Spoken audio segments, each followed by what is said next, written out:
Kate had just celebrated her coming of age just a few days ago. She had always wanted to earn her own money, but as a teenager, her mother, Marilyn, would not allow her to work part-time. Her stance was unequivocal. No work. Learn to know. You'll have plenty of time to work when you grow up. Perhaps it was in vain, because at least a penny could have contributed to the family budget, easing the burden for herself. It was not so easy for Marilyn to raise Kate and her younger daughter Ivy alone, because their father had left the family many years before. Of course, the young girl, who had just graduated from high school 2 months before, didn't have many options. Kate wasn't a princess in terms of work and was ready to jump at any opportunity. So after a couple of days of searching, the choice fell on one of the local pizzerias. When she got there, she saw guys just like her, the students of tomorrow. They were all dutifully completing tasks in the kitchen and hall set by their mentor, Alan, the manager, who was only 3 years older. He was a charming, friendly, open-minded young man who wanted to listen. Kate had to do an internship under him, which lasted a few days, and she did it successfully. It was just a matter of waiting for official employment. The first days, she went to her new job with pleasure. Young, cheerful staff, flexible schedule, which she could combine with her studies at full-time department if she wanted, loyal attitude of the management, and constant praise from her mentor, Alan. On one of her shifts at lunch, Kate overheard her partners talking. "I think it's time to get out of here. Look for a real job." Why? They only bullshit on the years. The girl decided to intervene. What happened? They've been promising to sign me a labor contract for a month already. They haven't even paid me anything. Not a penny, can you imagine? And I keep waiting for something, like a fool. Kate thought about it. She too was only told nothing, and she had never received a single payment, although she had worked without criticism. Official employment was very important to her.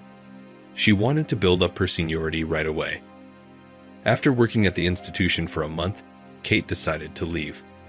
The flexible schedule was not so flexible, and she did not want to work to the detriment of the studies she had just begun. Moreover, the girl never saw her coveted employment record book or honestly earned money. "I'm supposed to work for money, not for thanks." Kate reassured herself. She felt sorry not only for the unpaid money, but also for the time and effort spent. She informed Alan of her dismissal when she arrived for her last shift. "It's my last day here today." "How? You're quitting?" "Yes." "Why?" "I haven't received a penny in all this time, and I didn't come here to do charity work." "I'm not the only one. Guys who got here a little bit before me never saw a deposit either. That says something." "Yeah, it's a sin here. They don't like to hire new people. That's why the turnover is so crazy." "Why didn't you say so before?" "I liked working with you. I wanted it to last as long as possible." Kate decided to devote the next couple of months to her university studies rather than her job search. It seemed important to her to make contact with her professors and to prepare for classes in a quality way. However, the realization that soon she would have to pay tuition did not give her peace of mind. During the application process, the applicant lacked just a few points to get on a budget, and at a family meeting, it was decided to apply on a commercial basis, not to lose a year after school. Marilyn insisted on it, because she knew that if Kate didn't go to school right away, she wouldn't want to. The woman judged from her experience. At one time, she was in the same situation, and as a result, she found herself without a college education, which she did not want for her own daughter. The family had no savings, so Mom and her daughter decided to take out a loan from the bank for her education. But getting a loan is one thing, but paying it back is quite another matter. So after a few months from the start of her studies, when the student figured out what was what at the university, she decided to resume her job search. All this time, Alan has been keeping her busy. He found the girl on social networks and literally occupied her.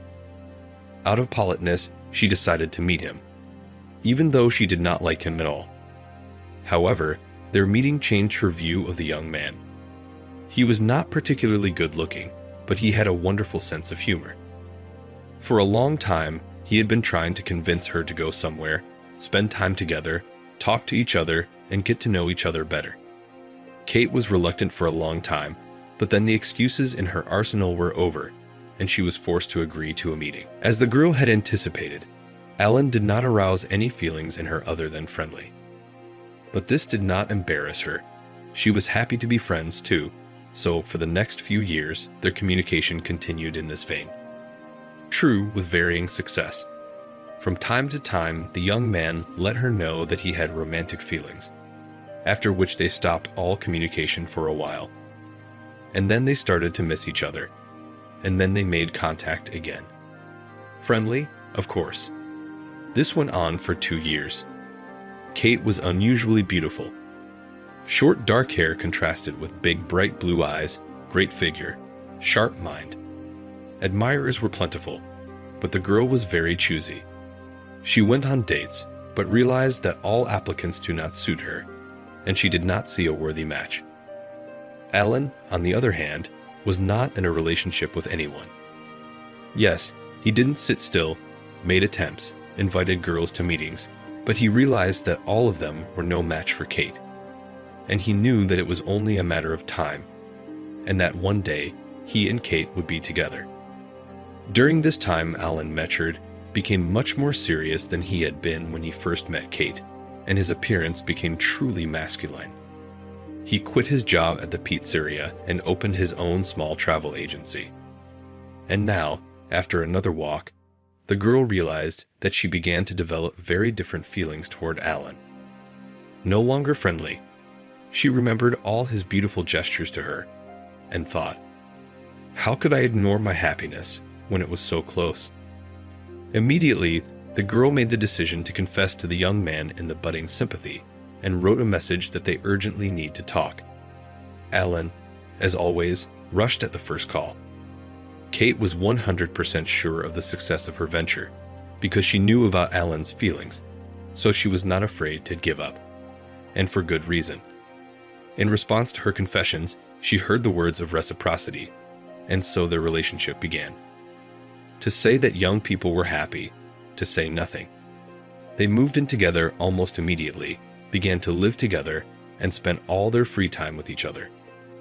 Alan had a small one-room apartment, to which Kate promptly moved all her things, not even having received an invitation. The young man didn't mind at all. "Did you move in so quickly?" Camilla, Kate's friend, asked. "Yes, why did it take so long?" "Well, it just kind of happened by itself. It just kind of spun around. Don't you think it would have been better if we had just met first, got to know him better?" "Camilla, we've known each other for 2 years already. How much longer?" Kate laughed as she sipped cold pear lemonade on her walk in the park. "Well, that's different. You used to be in a different status. What if he's actually different?" "All right, I'll leave it at that." Camilla was Kate's best friend. The girls never fought and could tell each other anything and everything without fear of being judged. They both knew that they could come with absolutely any problem and get the necessary support at any time of the day or night. In their friendship, there was no place for envy and gossip with other people behind their backs, only honest opinions on this or that account. In general, before the relationship with Alan, Kate had a whole slew of buddies and friends, both girls and boys. She was very pleasant to talk to. She knew how to listen, always found the right words, and had her own opinion on this or that situation. People were drawn to her like a magnet. But her new boyfriend didn't like it, so he decided to gradually eliminate them. One day, Alan saw Kate's phone screen light up. A new message had arrived. The girl was busy preparing a multi-course dinner, was very engrossed, and did not hear the signal of the new text message. She had never cooked before she lived together, and there was no need for that either, since almost all of her mother's domestic duties were her own. At first she was upset by this fact, but the young man praised any cooking of her beloved, so she enjoyed practicing her cooking skills. Alan knew her phone password, unlike Kate. He didn't let her anywhere near his, so he had no trouble satisfying his curiosity and reading the incoming message. It was Albert, an old friend of Kate's. The guys had been friends since first grade, when their homeroom teacher put them at the same desk on Knowledge Day. Unlocking the device, Alan saw an innocuous message. Kate, hello. How are you? Haven't seen you in a while. Do you want to get together tonight? Anything you want to tell me? He rushed into the kitchen, waving the phone angrily in front of his girlfriend's face. What? Why does some guy texting you? It's not a guy. It's Albert. We've been friends since first grade. What does he want from you? I don't know. I didn't see what he wrote, unlike you. Why on earth would he ask you out? Alan, you must have it all wrong. He doesn't have any kind of a thing against me. In fact, he's been going out with Kelly for 5 years, and we're friends too. I don't care. You won't be friends with him anymore. Kate didn't want to talk to the young man like that, so she didn't continue the dialogue. She decided to be wise and not say anything. And the guy, in turn, went back to his room with her phone. The next day, coming out of the institute building, the girl saw Albert. She knew by the look that he was waiting for her and approached her friend. He did not have a face on him. He was all pale with fear and shaking. Kate, what's going on? Hello to you too, Albert. She smiled back. Kate, I'm not amused. What's wrong? The girl asked. Why did he call me? Who? Kate got nervous too. Alan is yours. He called me last night, threatening me. He said that if I text or call you again, I'll be in trouble. He said I'd be in trouble with Kelly too. Why did you even give him my number? But I didn't.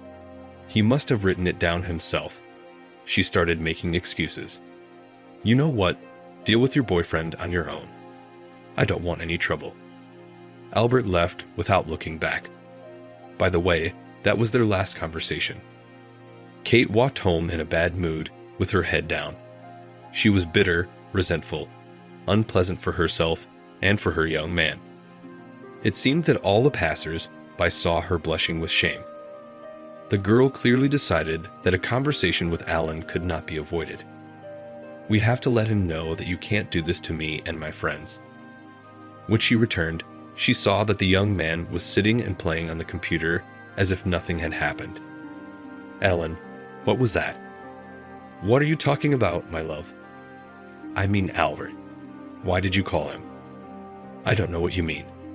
Alan answered calmly. You don't have to pretend it didn't happen. Oh, come on. I just talked to him normally, man to man, so to speak. About what? And how did you have to talk to a man to make him shake with fear? Yeah, he's a wuss too. What friends you have. I just told him he shouldn't go out with other people's girls. I guess he didn't learn his lesson. We'll have to do it again. Alan, don't call anyone else. I'm ashamed of myself. Alan got up from behind the computer, put his arm around Kate, and tugged at her hair. Sweetheart, let's not fight over little things. It wasn't at all what the girl was expecting, but she didn't want to quarrel with her young man, so she kept silent and swallowed everything. The couple just got out of the quarrel, and a new reason arose. Kate called Camilla. Kate, shall we go to a club on Saturday? Let's dance. It's been a long time since we went out. Oh, that's a great idea. Let's go. After the conversation was over, Alan decided to give his opinion. Where are you going? To a club with Camilla. Why? No, you're not going to any club. Why not? The girl asked in amazement. Because there's nothing to do there. I know why they go there. Alan, that's all nonsense. We don't go there to look for men, we just go there to dance. We don't even drink there. Suit yourself. You can pack your things and move out of the apartment. I hear you. Kate wondered. Did Alan really not trust her enough to let her go out with her best friend? She gathered her things, called a cab, and left for her mother's place. The young man, on the other hand, watched the whole thing without dropping a word. He didn't even help carry the bags to the waiting car outside. That's how it ended with us. Well then, it's not fate. I don't want that kind of relationship, she thought, looking out the cab window. Kate had always had an adequate self-esteem and an understanding of what she wanted and deserved. On Saturday, she and Camilla went to a club after all. The girl decided she needed to get some air, so she was not going to sit at home and suffer. Kate put on a flying blue dress to match the color of her eyes, had curls and makeup with glittering silver shadows. She completed the image with the main accessory, a ring on the ring finger of her right hand. It was her little trick. When unwanted suitors came up to her and asked her to dance, she simply showed her dainty hand and said she was married. It was time for a slow dance when she heard someone behind her address her. "Young lady, may I invite you in?" Kate turned around to give another refusal. She saw Alan himself, and he, without waiting for an answer, took her hand and twirled in a dance. "What are you doing here?" "Well, I knew you were coming here. So, let's go home. In case you don't remember, we don't live together anymore." "Kate, stop being so naughty. I was trying to do better." "Really? What am I?" The girl thought to herself. He really only wished me well. 3 months had passed since that quarrel. Kate was once again living with Alan at his house. He was behaving perfectly, picking her up in his car from school, taking her to movies and cafes, not making scandals. One night, returning from a meeting with a friend, the girl heard, "Honey, will you stop talking to Camilla?" That's new. Why would that be new? Kate did not expect to hear that. "I think she is a bad influence on you." "Why is that?" "Well, when you come back from her, you're all confident, telling me how good she and Adam are and how good he is and how much he loves her. So, I'm not being mean. I'm just sharing how happy I am for my friend and that she's in a good relationship. I don't like that." "No, you don't. Camilla is my best friend, and I'm certainly not going to stop talking to her. She's one of my closest people, and I'm not ready to lose her." All Kate's subsequent meetings with Camilla were supervised by Alan. He called her every half hour to check the situation. And these were not just calls, but video calls. And if Kate didn't answer her young man, there would be trouble. And a scandal was the least that could happen. It often happened that when she returned home, she saw bags of her belongings on the landing at the door of the apartment. And then the conversation started over the wall, excuses, and entreaties to let her in. "Sweetheart, why do you need your Camilla? You can communicate with normal girls. My friends' wives are great." "You mean Fiona and Monica?" "Yeah, that's right." "How do you know they're great?" "They don't say anything when we see them. They're afraid to say a word." "Exactly. They don't say anything unnecessary. You can tell they respect their husbands." "I respect and love you too, but I won't stop talking to Camilla." "Then you won't go anywhere with her anymore. If you want to socialize, let her come to our house. You will be supervised, so I can be sure that she doesn't turn you against me." And Alan kept his word. He never let Kate go anywhere else with Camilla. As for him, the new rules had no effect on him. The guy continued to go to restaurants and clubs with his friends. When his girlfriend asked him, "Alan, what about me?" he answered that she would not be interested in the company of men, and that there was nothing for her to do there. Kate obediently obeyed him and stayed at home, going out only to the store for groceries and to the university, and that under the strict control of her partner. At first, everything was quiet. For the next 2 years, the girl stayed at home, studied, sewed clothes from patterns she found on the internet, which turned out quite well. She was always interested not just in beautiful clothes, but exclusive, which no one else in the world. She had come to terms with Alan's character, realizing that she could not change it, and she tried to avoid conflicts in every way possible. But further to maintain harmony in the relationship became much more difficult. The young man began to pick on every little thing. "Why is the soup pea and not mushroom?" Why was delayed in the institute for 15 minutes? What were you doing there that you didn't leave your classes on time? It didn't take long for the hand-wringing to take its toll as well. At first Alan just swung around and said, "I'll get you." But then one day, he went from words to action. The first time after what he'd done, the guy was scared, not believing he'd done it after all. Alan cried, begged Kate's forgiveness on his knees, and assured her that it would never happen again. And, of course, she forgave him, for she loved him and thought it would never happen again. He didn't hit her hard, either. It was just a slap in the face. It was my own fault. I drove him to it. He came home from work tired as it was, and here I am with my questions. She mentally excused him. Needless to say, it soon became a habit and a norm. After a while, Alan's vigilance subsided, and he began to treat Camilla more leniently, so he could safely leave Kate at home alone with her friend, and he went off on some business. Kate reached for a packet of tea on the top shelf. The sleeve of her stretched homemade t-shirt pulled up, and Camilla saw a dark purple stain there. "Kate, what is that?" she asked her friend anxiously. "Where?" Kate decided to pretend she didn't know what she was talking about. "Oh, it's right here. Your hand is all purple. Is that it?" Instead of an answer, Camilla heard sobbing and sniffling. It wasn't necessary to say anything at all. Camilla decided to do the housework herself, poured tea for both of them, and waited for her friend to calm down so she could continue talking. Was it the first time? No. Why do you put up with all this? The endless control, the beatings, the consumerist attitude. I love him, and I can't go back to my mother. It so happened that living with Alan, the girl chose the lesser of two evils. With her mother, she'd had long had a strained relationship, and here's why.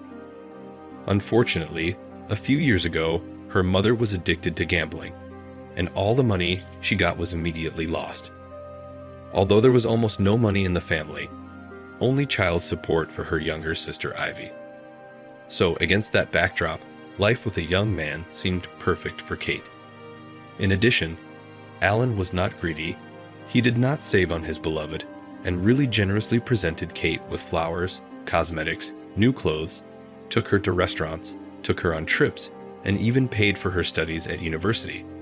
And Kate, though she was not mercenary, appreciated Alan's attitude to her. That's all understandable. But do you have any idea who you're wasting your best years on? Honestly, I don't recognize you at all. You always knew your own worth. Camilla went on frustratedly. I don't like it myself. With a shaking voice, she excused herself. But I don't see any other way out of it. Yes, I love him. I am waiting for him to change, to be his old self. When you decide to do something about it, call me, and we'll work something out. Just don't drag it out while you're still in one piece. I'm really worried about you. Camilla went home. She didn't remind her friend that she had once advised her to take a closer look at the guy and not force things. She knew she was sick enough as it was. Kate was alone with her thoughts. Where had the Alan she had once fallen in love with gone? Attentive, kind and caring, with a great sense of humor. When did he get replaced by the ultimate domestic tyrant? In general, it was hard to believe it, seeing the situation from the outside, because in public, Alan was the absolute opposite. In the company of his friends and their wives, the guy always tried to show how much he loved his companion, gallantly courting her. Kate spent the next week wondering if it was really time to end the relationship. She herself, without noticing it, became more cold to her young man, practically did not communicate with him, was silent a lot, and neglected her domestic duties. Of course, this did not go unnoticed, and there was another scandal. Pack your things and go wherever you want. We're breaking up, shouted Alan in a heartbeat, thinking that Kate was about to start urging him not to kick her out and apologize, as she usually did. But this time, it was a completely different scenario. All right, the girl replied sedately, and went to pack up all her possessions she had accumulated over the years. Already a former young man was looking at all this, pretending he didn't care at all. but the nervous fluttering of the laces on the hood of his sweatshirt gave him away. "And where will you go? You haven't even got anywhere to go," he shouted sarcastically at Kate as she wheeled her suitcase to the front door. "That's not your concern anymore, Alan." She smiled back, knowing that this was definitely the end. "Thank you for everything," pulled the keys. Alan shook with fear. Was this really it? This was not the outcome he had counted on. Standing downstairs, Kate called her best friend. "Camilla, here's the thing. I left Alan. I don't feel like going back to my mom's. Can I stay with you for a while? Until I figure out what to do next." "Honey, of course. What are your questions? Are you still at Alan's? I'll send Adam to pick you up. I'll get your bed ready for you." In 15 minutes, the young man of her friend was already putting the suitcase into the trunk of his car, and Kate, with her head thrown up, was looking at the windows of the apartment, where she would never go back. Tears came to her eyes, whether from sadness or happiness, but she quickly got over them. In the evening over dinner, her friend told Camilla about what had happened to Adam, and she summed it up. "In general, I do not know at all what I will do now. I don't want to go back to my parents' house. I have no money, and I can't use your hospitality for a long time either. It will be very difficult to combine work and study, so, apparently, I will have to transfer to a correspondence course. Listen, I've been thinking. You sew very well. I've seen you. I have such a coat. In chain stores like this you cannot find a day. All those rags aren't even clothes. Don't you want to open your own store? Are you kidding me? You need a lot of money for that. What if we started a business together? I've got savings enough to rent space and buy materials. We'll start small, and then we'll see." "Actually, that sounds wonderful."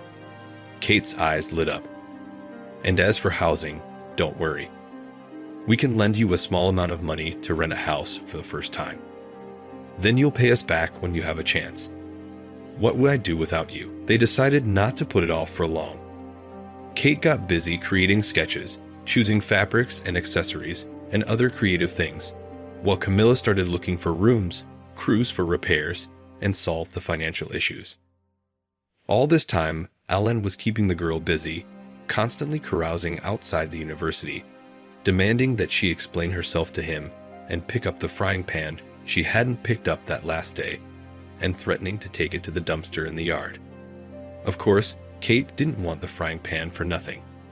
She knew that it was all just a trick, a bait to bring her home and bullshit her, promising a bright future and a global change in their relationship. Kate took public transportation from school with several transfers. She was very worried that Alan would track down her new place of residence and start visiting her there.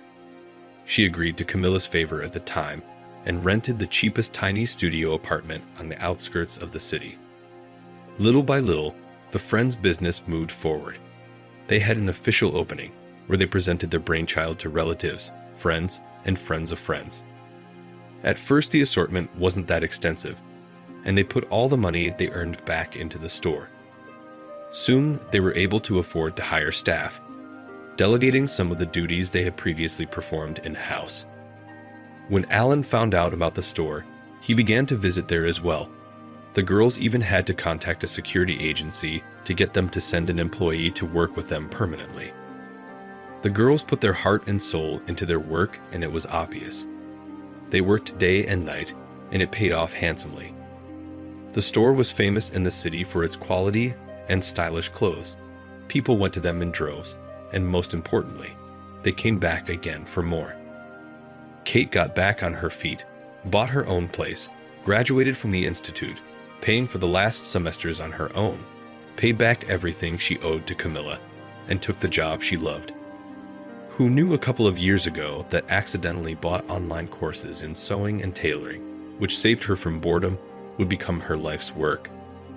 The girl clearly decided for herself that she would no longer rush headlong into a pool and move in with a young man without getting to know him first, and she would never allow herself to